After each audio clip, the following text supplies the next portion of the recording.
She didn't suffer in there? She didn't suffer when you threw her over that bank? She was dead? How do you know she was dead? The male detective presses Chris in a serious tone. I think she was, Chris replies. His right leg and arms are trembling markedly.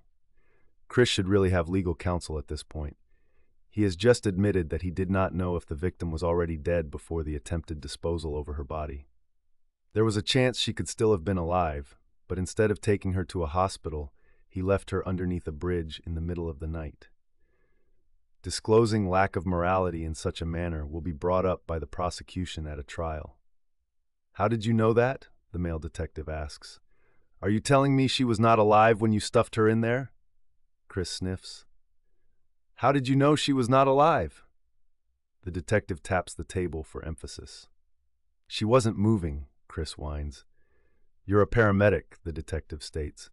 Chris was, in fact, a salesman for a fire suppressions company and a part-time personal trainer. He briefly served as a volunteer firefighter and underwent emergency medical technician training, which is what the detective is referring to. How do you know she was not alive? She wasn't breathing, Chris says. She wasn't breathing? Like, how did you know that? Did you get down to feel for a pulse? Did you get close to her face? You know, because you are a paramedic, some people might have faint breaths. I don't know. Chris shakes his head and sniffs. The victim not moving or appearing to be breathing is now Chris's acumen for recognizing her death. He has just admitted to not checking for a pulse or using his CPR training to try and save her life. The female detective now grips Chris's left hand in her own, tightly, to bond and comfort him in his time of intense stress. When you put her in there, she wasn't alive, 100%. You're telling me 100% she wasn't alive? I think. Chris shakes his head from side to side and grips the female detective's hand tightly. Was she making any noises? Chris replies with a shake of the head. Did she suffer? Did she suffer, Chris? Chris sighs. I don't think. Was she making any noises? Chris replies with a shake of the head. Did she suffer? Did she suffer? Chris? Chris sighs. I don't think. The male detective continues. I can understand how some of those other things happened, but this is a cunning and calculated tactic by the male investigator.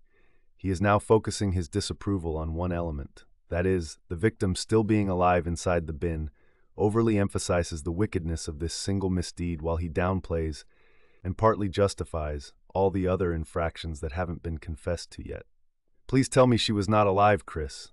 I need to know. Everybody needs to know. The detective taps the table. You're telling me she was. The detective leaves a pause hanging in the air. And you said she wasn't breathing? No. Chris shakes his head. She wasn't making any noises? No, Chris says. Did you check her pulse or anything like that? No. You didn't? Because if you had told me that she was still alive when you did a thing like that, I don't know if I could still be in the same room as you, bud. Okay? So did she suffer? How do you know she didn't suffer? I don't know, Chris sighs. I guess what I'm saying is, if you're telling me that she's dead, that you're certain that she's dead, when you put her in the bin, then how do you know she didn't suffer? How did it end? Was it over quick? This is the first indirect question relating to the suspect, Chris, being present at the time of the victim's murder. The detective is very good at stating the essential wording of the question at the end of his sentences in a very quick and casual manner, which disguises the condemnatory nature of the inquisition. I think so, Chris says with a sigh. Chris, how did you know it was over quick? The detective pursues further admission. You're a paramedic, you're a firefighter, you know anatomy, you know how people's bodies work. Chris sighs and sniffs, then composes himself. There is now a slightly stronger tone in his voice. She wasn't moving and she wasn't breathing, Chris says with certainty. This is not the answer the detective was hoping for. Full story available in printed form.